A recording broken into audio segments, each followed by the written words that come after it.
아침 햇살 126. 바이든 정부의 새로운 대북 정책에 대해. 1. 새로울 게 없는 바이든의 대북 정책.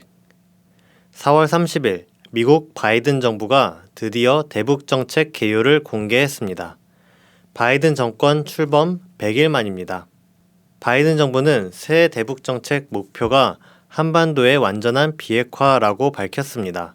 또 한반도 비핵화를 실현하기 위해 실용적이고 미세하게 조정된 단계적 접근, 미국과 동맹국, 실전 배치된 주둔 병력의 안전을 강화하는 실용적이고 균형 잡힌 접근, 외교와 단호한 억지 병행 등을 하겠다고 밝혔습니다. 그리고 바이든 정부는 일괄 타결 달성에 초점을 두지 않을 것이며 전략적 인내에도 의존하지 않을 것이라고 말했습니다. 트럼프식도 아니고 오바마식도 아니라는 뜻입니다. 특이한 것은 이게 바이든 정부 대북 정책의 전부라는 것입니다. 개요 정도만 있고 뭘 어떻게 할 것인지 자세한 내용이 없습니다. 더 자세한 게 나오지 않을까 기다려봤지만 추가로 공개되는 게 없습니다. 언론도 당황한 눈치입니다. 중앙일보는 5월 9일 북 무반응 때문 공개 뜸들이는 바이든표 대북 정책 왜?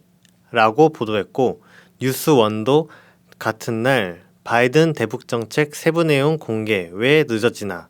전략적 고려? 라고 보도했습니다. 바이든 정부가 발표한 대북 정책은 별 내용이 없고 실용적으로 하겠다느니 하는 하나마나한 수사로만 채워져 있습니다. 바이든 정부는 자신의 대북 정책이 새로운 대북 정책이라고 주장합니다. 하지만 과연 그럴까요? 이전 정권의 대북 정책과 한번 비교해 봅시다. 어떤 이들은 트럼프를 여느 미국 정권보다 긍정적으로 평가하기도 합니다. 북미 정상회담을 열었기 때문이죠. 그러나 트럼프가 정말 다른 미국 정권과 다를까요? 트럼프는 싱가포르 공동성명에서 새로운 북미 관계 수립, 한반도 평화체제 구축, 한반도 완전한 비핵화를 합의하긴 했습니다. 그러나 트럼프는 북한과 새로운 관계를 수립하지도 않았고 평화체제를 구축하려 들지도 않았습니다. 대신 대북제재를 지속했고 항공모함이나 B-52H 같은 전략 폭격기를 한반도 인근에 전개해 북한을 위협하곤 했습니다.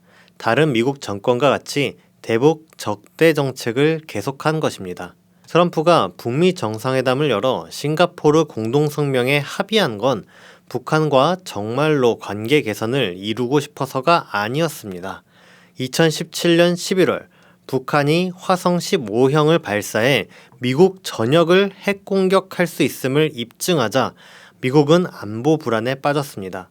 미국은 2017년 12월 18일에 발표한 국가안보 전략에서 가장 먼저 본토 및 미국민 보호를 핵심 기조로 설정했습니다. 매티스 전 미국 국방장관은 이 문제가 매일 나를 짓누르고 있었다. 어떻게 막을 수 있을지 일어난다면 빨리 멈출 방법이 뭔지를 고민했다. 라면서 전전긍긍해 했습니다. 그래서 핵 위협에서 벗어나기 위해 정상회담에 나섰습니다. 마이크 폼페이오 전 미국 국무장관은 2019년 1월 3일 북미 정상회담은 우리를 향해 발사될 핵무기뿐 아니라 핵 확산의 위협을 줄여 훨씬 더 안전하고 나은 미국을 만들어내는 일이라며 속내를 실토했습니다. 그러니까 북미 정상회담은 미국이 북한의 핵 위협에서 벗어나기 위한 수단으로 대화를 선택한 결과였다고 할 수 있습니다. 트럼프가 대북 적대 정책을 버리고 새로운 대북 정책을 수립한 게 아닙니다. 아마 트럼프 대신 힐러리 클린턴이 집권했어도 비슷한 경로를 택했을 것입니다. 트럼프에 앞서서도 비슷한 사례가 또 있습니다. 클린턴 정부는 1994년 북한과 제네바 합의를 맺었습니다. 북한과 미국이 제네바 합의를 맺게 된 건 다음 같은 과정에서입니다. 당시 북한은 핵 확산 금지 조약, NPT라고도 하죠. 핵 확산 금지 조약에 가입하고 영변 원자력 발전소를 운영하고 있었습니다. 그러던 어느 날 미국은 북한에 시비를 걸며 핵 안전조치 협정을 체결해야 한다느니 미신고한 핵시설을 특별 사찰해야겠다느니 하며 북한을 압박해 나섰습니다. 북한은 미국과 공방을 벌이던 끝에 이런 부당한 요구를 당할 바에 핵 확산 금지 조약을 탈퇴하겠다고 선언해버렸습니다. 핵 확산 금지 조약은 미국이 새로운 핵 보유국이 늘어나는 걸 막기 위해 만들었습니다. 이미 핵무기를 가지고 있는 나라들만 핵무기를 갖고 그 외 나라들이 핵무기를 갖지 못하도록 통제하는 체제입니다. 그런데 북한이 임의로 탈퇴해버리면 핵 확산 금지 조약 체제가 무너질 수도 있었습니다. 그래서 미국은 북한이 조약을 탈퇴하지 않도록 시급히 협상에 나섰고 그 결과 1994년 북미 제네바 합의를 맺게 됐습니다. 제네바 합의는 긍정적인 내용을 담고 있었습니다.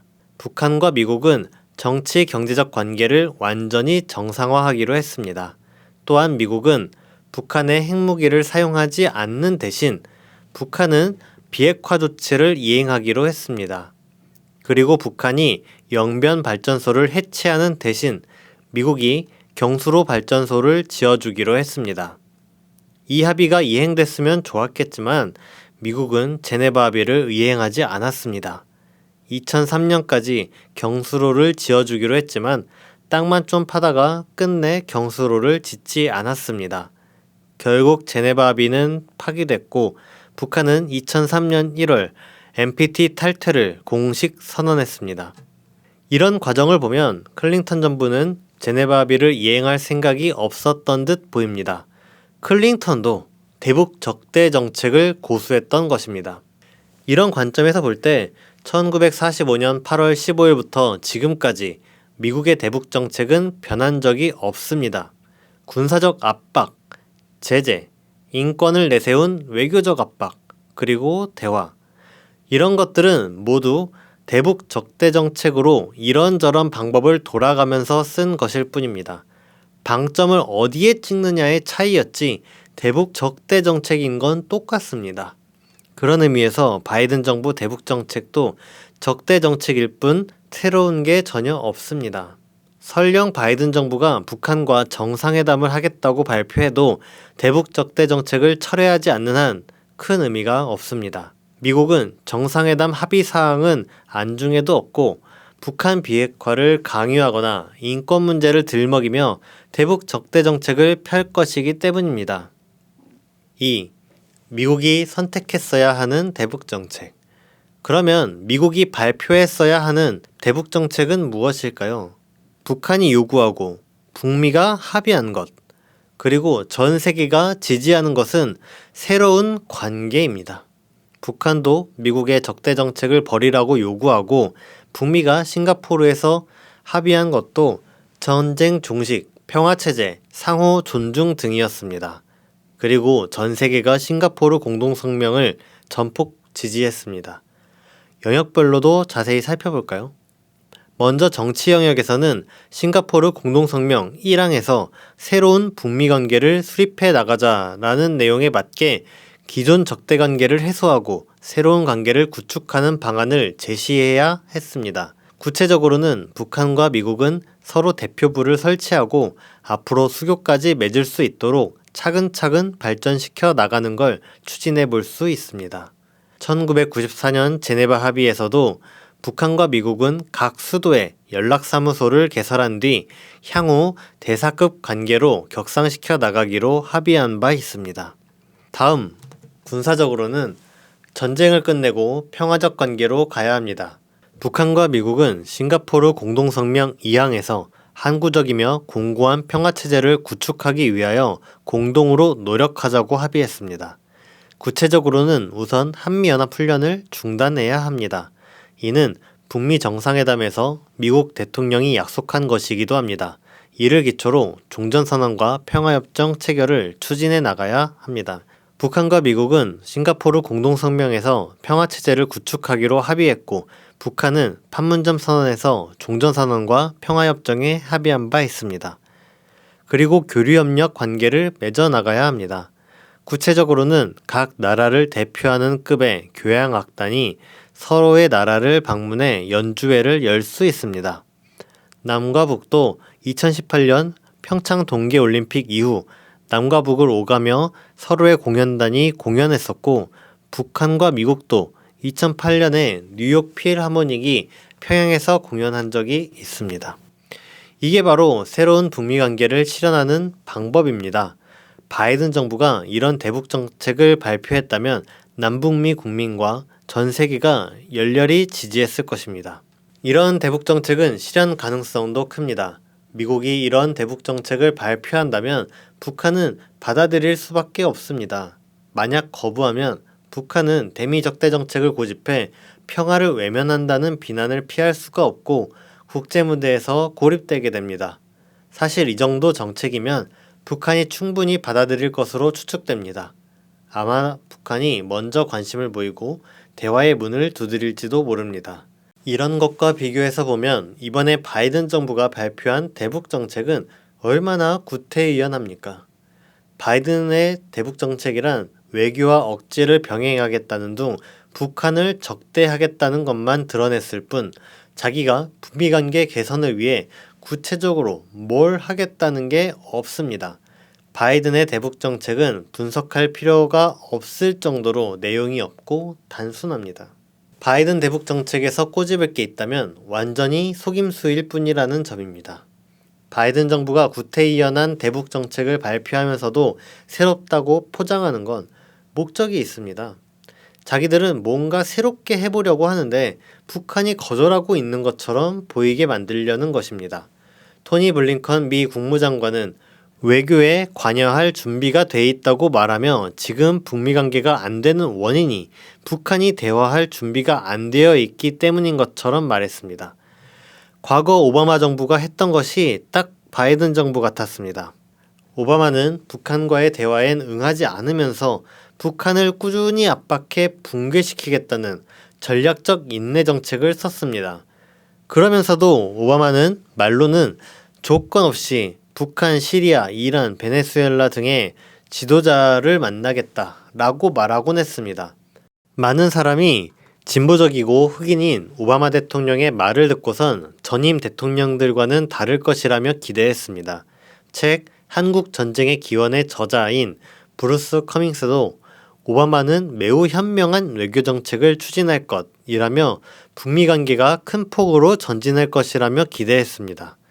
북한의 비난이 쏟아지도록 사람들을 현혹한 것입니다. 하지만 지금 바이든 정부 정책은 사람들을 속이기에도 너무 부실합니다. 아무리 포장하려 해봐도 도대체 미국이 뭘 하겠다는 건지가 없습니다. 그러다 보니 워싱턴 포스트는 5월 5일 칼럼을 통해 바이든 정부가 결국 말만 하지 않았을 뿐이지 오바마 행정부의 전략적 인내로 돌아가는 게 아니냐라며 벌써 바이든 대북 정책의 의혹을 제기하고 있습니다. 셋, 이 상태로 가면 미국은 무너진다. 바이든 정부는 대북 적대 정책을 고수하면서도 무척 수세적인 태도를 보입니다. 미국은 대북 정책을 표현하며 북한 비핵화가 아니라 한반도 비핵화라고 표현했습니다. 미국 언론 복스는 바이든 행정부가 대북 정책 목표를 북한 비핵화라고 명시했다면 김정은 위원장이 계속 바이든 대통령을 무시했을 것이라며 한반도 비핵화라는 표현이 북한의 눈치를 본 결과라고 지적했습니다. 그리고 바이든 대북 정책에는 미국이 줄곧 주장해오던 CVID, 즉 완전하고 검증 가능하며 돌이킬 수 없는 핵폐기라는 표현도 없습니다. 뿐만 아니라 미국은 북한을 자극하지 말자는 기조를 세워놓았습니다. 미국 MBC는 바이든 정부가 배를 흔들지 말라라는 기조를 세웠다고 보도했습니다. 그리고 미국은 북한이 무시하는데도 계속 대화를 제안하고 있습니다. 미국은 2월 중순부터 3월께까지 여러 경로로 북한의 접촉을 시도했다고 합니다.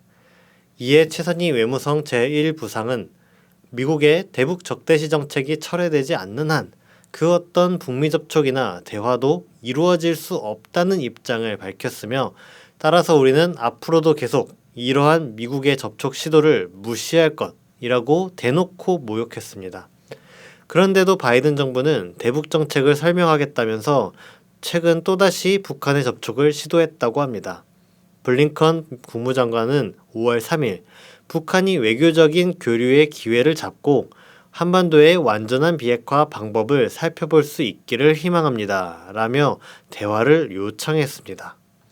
이를 보면 미국이 수세적인 태도를 가지고 있음을 알 수 있습니다.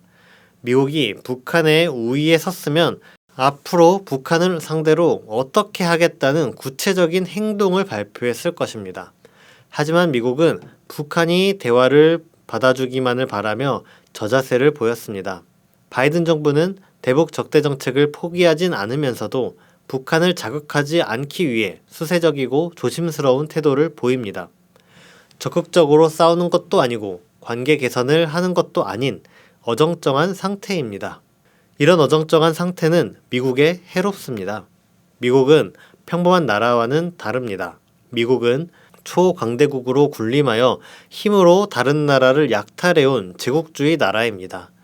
미국이 북한을 제압하지 못하고 이러지도 저러지도 못한 채 북한을 방치하면 제국주의 나라로서의 패권이 무너지게 됩니다.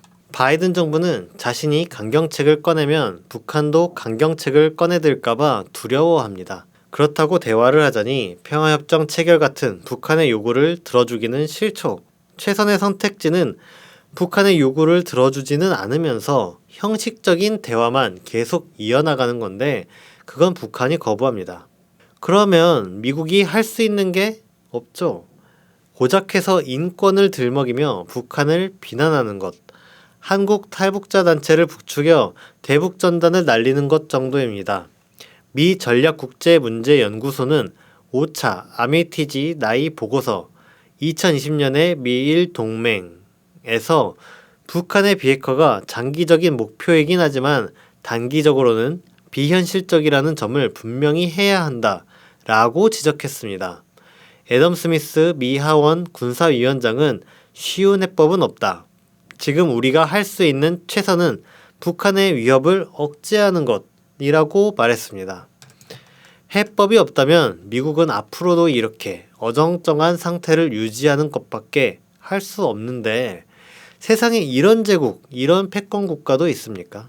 미 제국은 허물어지게 될 것입니다. 권정근 북한 외무성 미국 담당 국장은 시간이 흐를수록 미국은 매우 심각한 상황에 직면하게 될 것이라고 경고했습니다. 이런 처지에 놓이다 보면 미국은 중국이나 러시아 같은 나라의 도움을 구걸하기 마련입니다. 실제로 블링컨 국무장관은 5월 4일 앞으로 중국과 북한 및 북한 핵 프로그램에 대한 논의가 있을 것이라며 중국에 구애했습니다.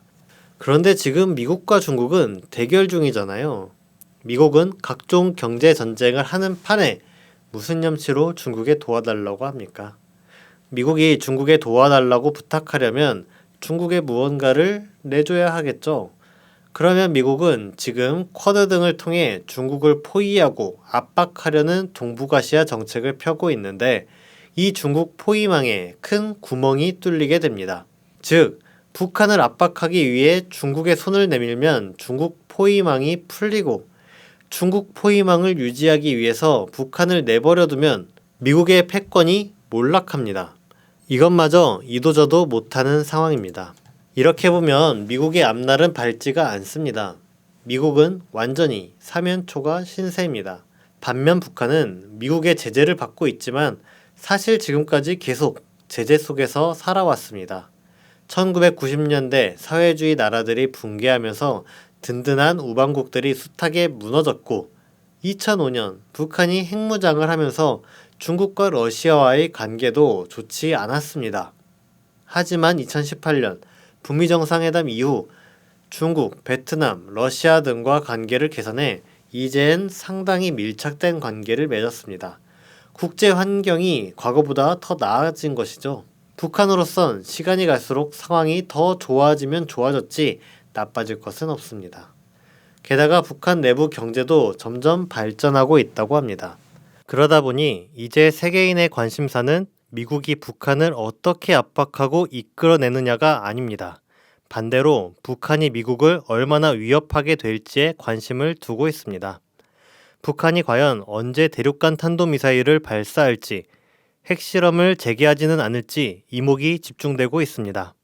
북한 핵무기는 지금 이 시각에도 고도화되고 있을 것입니다.